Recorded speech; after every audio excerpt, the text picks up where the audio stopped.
2025 Pebble Beach Pro-Am. We get the return of Scottie Scheffler, Rory McIlroy, and Jordan Spieth making their debut. Welcome, everyone. I'm Andy from Wager Talk. Let's get right into it. We're going to break down Pebble Beach Pro-Am, yet another tournament that, for whatever reason, decides we're just going to play on multiple courses. Let's go to Pebble Beach, one of the most beautiful courses on the planet. And for one round, let's just go play another one. I don't get it. Hit the like button, subscribe to the channel. You guys know what to do. You guys know what to hit the like button. Leave me a comment in the comment section. Love seeing what you guys are betting on this week. We got some great specials. I'll tell you about a 7-day special as well. If you do not have a great hot take or anything, then just type the word beach in honor of Pebble Beach in the comment section. It just helps boost the algorithm and helps us rank a little bit higher on YouTube. So let's go to our good friends over at Data Golf. We'll take a look at some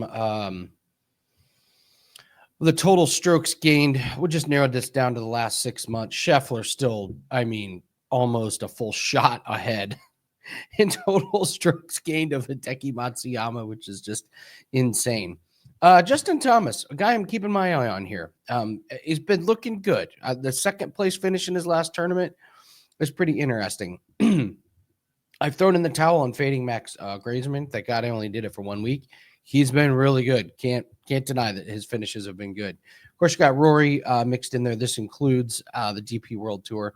Morikawa, Burns, Fleetwood, Fowler. That's a little concerning.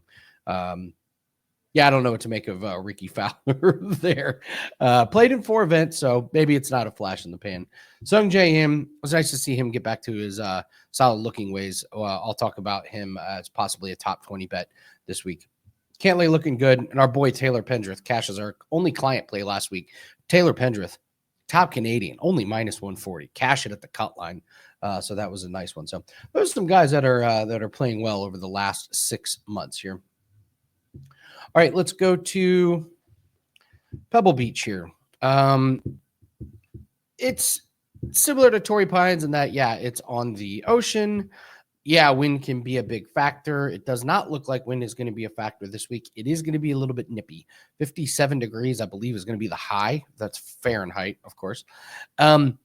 It's 800 yards shorter than Torrey Pines. So what you're looking at here with Pebble Beach is a course that is going to be much tighter on the fairways and much, much tighter on the greens. These are the smallest greens they're going to play this season. So when you're looking at approach shots, the approach shots cannot be wayward. Like, you have to hit this thing on the green. It might be a little bit more difficult this week because I believe it's a touch drier than normal. But really, you just have to put the ball in the fairway and give yourself a good shot on approach. If you do, you're going to have shorter approaches, means lofty clubs, which means you're going to be able to control the ball a little bit more. But with these greens being as tight as they are, any wayward shots coming into the green, you're going to be in a bunker, you're going to be roll off, you're going to be rough. So accuracy coming into the greens is really, really important. Again, we mentioned one round, either Thursday or Friday, they're going to play on Spyglass.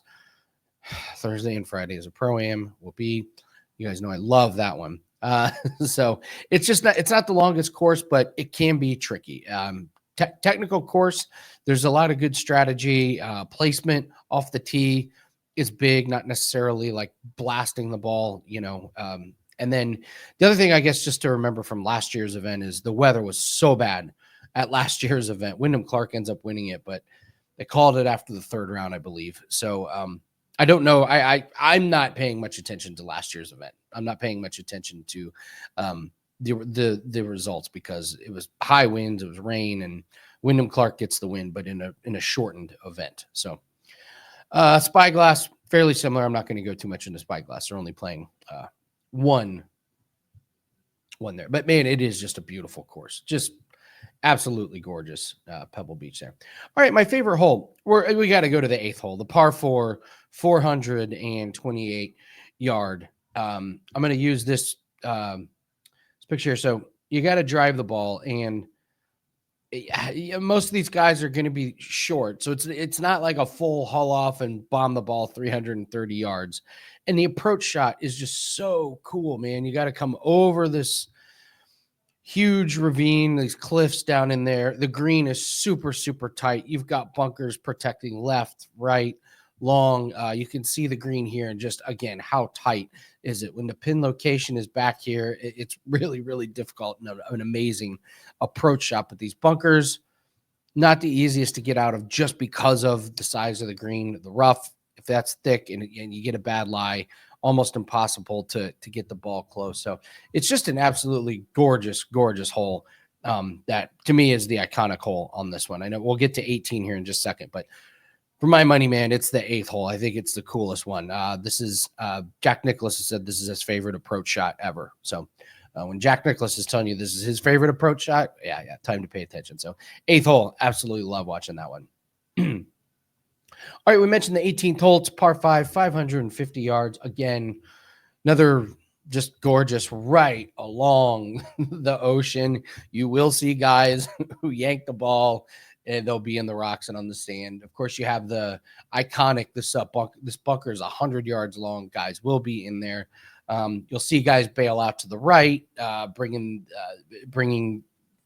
some potential trouble into play. And you guys know I love when they randomly put something in the middle of the fairway. I love this tree in this picture in the middle of the fairway. I love when there's a bunker for no reason in the middle of the fairway. I love when they're like, we have this big wide open fairway. Let's put an obstacle. It's like a little bit of putt there. And if you think it's too gimmicky, just remember they're playing simulated golf on Tuesday nights on ESPN. So, so it's just it's a great hole.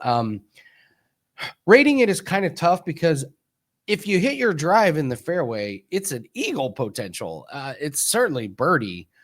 You can bring some interesting shots into, like, you get down in the rocks. I believe a Snedeker years ago had a hilarious lie and somehow miraculously was able to get it up and out of these rocks.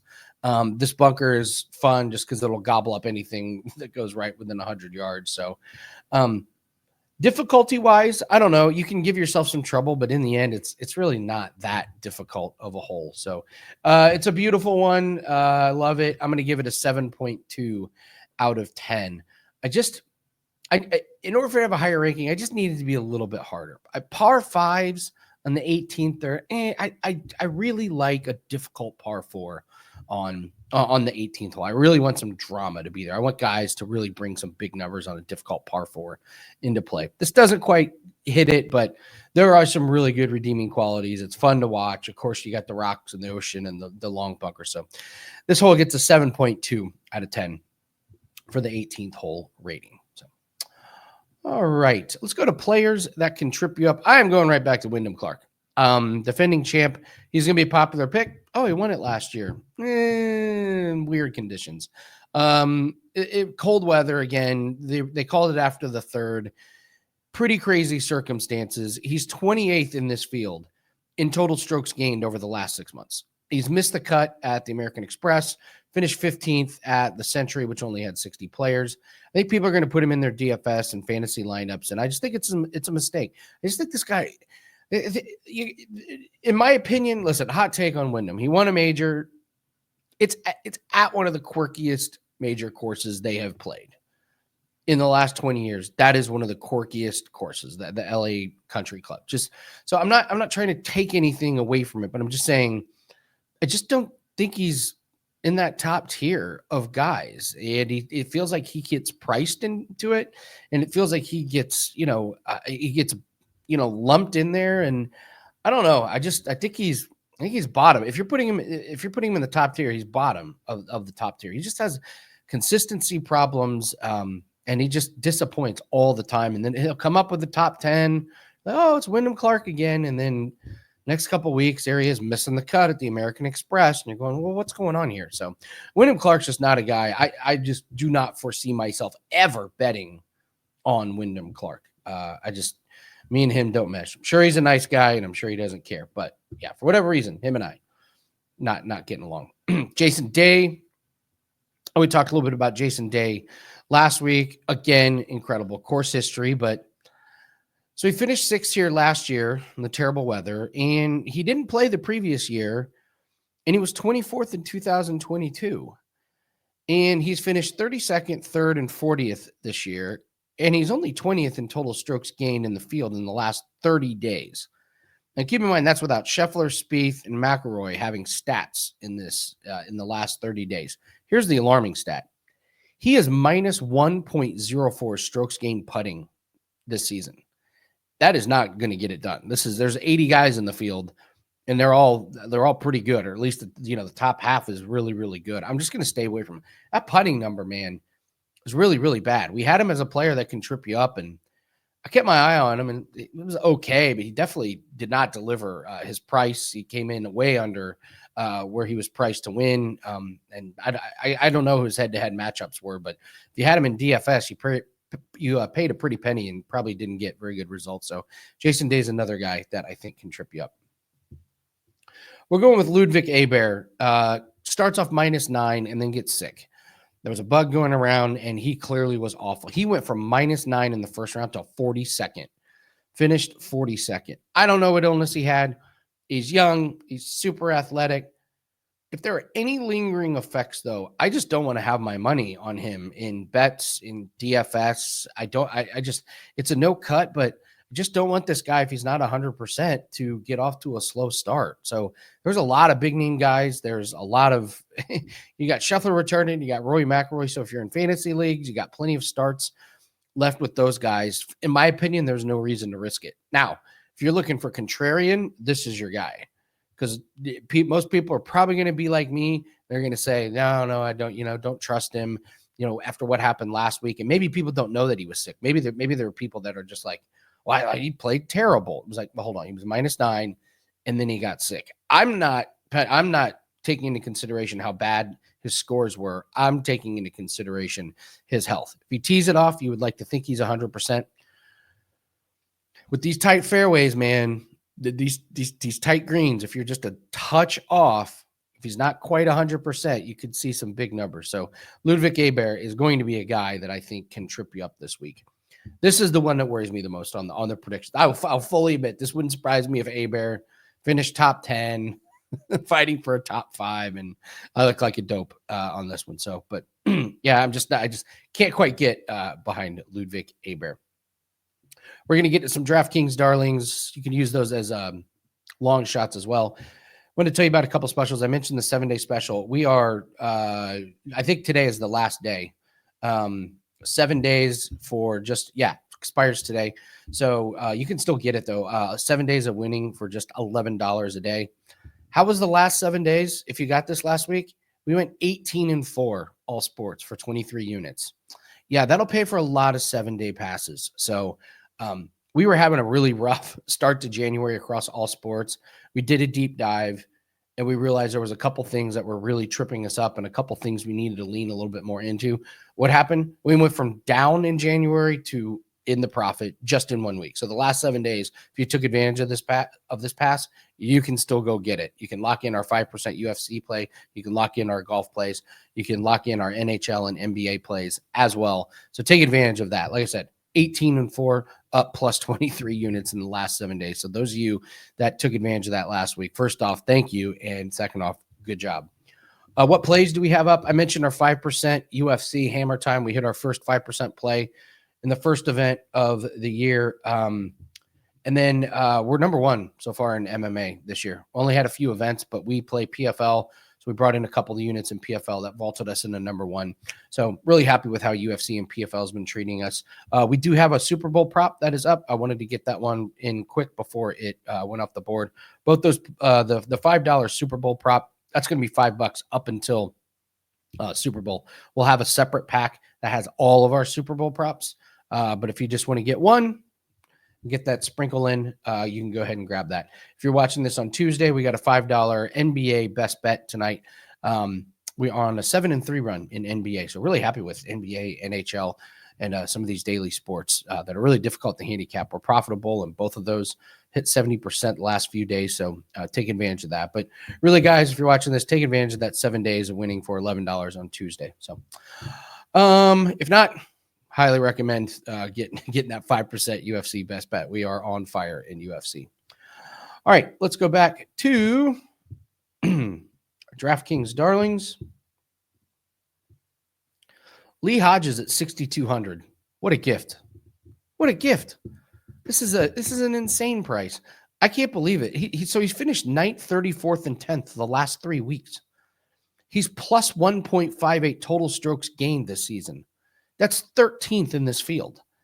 Is he going to finish 13th at the end of the year? No. Is he playing amazing right now? Yes. Is this a no cut? Yes. So that means these guys at 6,200, you get a good one. You're not going to miss you don't miss the cut with these guys. So Lee Hodges at 6,200 is incredible. If you get any type of performance like what he's been doing the last 3 weeks, this is going to be the steal of the week by far. So Lee Hodges, 6,200. Sam Stevens, he keeps doing his job as a DraftKings Darlings. Great in DFS this season. We'll go right back to him. Made the cut 3 straight weeks. Finished second last week. Plus 1.33 total strokes gained this season. That's better than A-Bear. So fantastic value on Sam Stevens at 6,800. And going back to my good buddy Aaron Rye, he missed the cut last week. That course does not set up well for him. He is not long off the tee, but he is accurate. You need to be long off the tee last week. We talked about that. Accuracy is what's required here, not bombing the ball. So before he missed the cut last week, he'd finished 15th and 14th the 2 previous tournaments. So I'm going to go right back to Aaron Rye, who I believe is underpriced. I think this course sets up really, really well for him. And this is a really good value with him coming off of a miscut on a course that did not set up well for him at all. So my article is up on my Wager Talk page, the Wager Talk page with all of our picks, bets, and specials. You just go to digital downloads and you'll see the full lineup that we have in for this week's lineup. So I mentioned Sung J M. I think I want to play Sung J M top 20 every single week. He had that horrible miscut. And it was bad. His first round was just absolutely terrible. But he came back and he finished top 5. That guy was like 4th. So I had high hopes coming into him for the season. And I think in some of these events, I just need to play him top 20. This week it's minus 115. And that includes ties. I know Scheffler's back. I know Rory's back. I know Spieth is back. I don't know, man. How many guys are you putting above Sung J M this week? Like, what's your power ranking? Scheffler? Okay, get it. Matsuyama? Okay, I get it. Justin Thomas? Okay, maybe. Kraserman? He's been playing great. You putting him over M? I'm not. Rory? Yeah, I can see you putting him over M. Morikawa? Okay, sure. Sam Burns? Probably not. Fleetwood? I don't know. Fowler? No. Cantlay? I'm not. I'm taking M over Cantlay. Pendrith? No. A-Bear? If he's healthy, okay. And then you got Connors, McIntyre, Keegan Bradley's been playing great. Hogard, Harry Hall, Henley. Are you taking any of these guys over Sung J M? I'm not. I mean, I'm just going down the list here. What is this? 1, 2, we'll say 3, 4, 5. We got 7 or 8 guys that you would say over Sung J M, and you're getting minus 115 on top 20, including ties. I just think this is one, if you play it every single week, you're going to come out ahead at the end of the season. So I think I'm going to go back to Sung J M and just playing him in the top 20. So, I mean, there's only 80 guys playing, so it's just got to finish in the top quarter of the field. So that's just one of my thoughts that I was going over this week when I was looking at it. I was mad at myself because I didn't go back to Sung J M last week. I came off of the missed cut, and you go, well, that was the outlier. You just got to go right back to him, and then I didn't. And I'm never going to complain about going 1-0 and bringing in 3 units for myself and for clients, but I was kind of kicking myself I didn't go to Sung J M. So Sung J top 20, he may just be rinse and repeat for the entire season. And I think we get a performance. I don't want to say it's like Scheffler-esque or Schauffele-esque where they're top 20 every single week, but can he do it in 70% of his tournaments? Yeah, I think so. I just don't think it's as top heavy this PGA Tour. I don't think it's as top heavy as usual, and I think Sung J M belongs in that top tier. So, all right, guys, that's going to do it for it. Thanks again. Hit the like button. Leave a comment in the comment section. If you not have a comment, type the word beach in there. Take advantage of these specials that we have at Wager Talk, guys. We're the number 1 handicapper the last 2 years. Myself, Jim, and Corbin. We are a team. We work together. You're not just getting one handicapper. You're getting 3 of us. You're getting Corbin's plays included. You're getting Jim's MMA and PFL plays included, all for the price of 1. So take advantage of that. We can help build your bankroll. All the plays that we put out, we bet with our own money. We've been doing this for years. That's why we're the number 1 handicapper at Wager Talk. Units gained last 2 years. Long-term success, short-term success, we've got you covered. Thanks very much. Good luck on your place, and we'll see everyone later.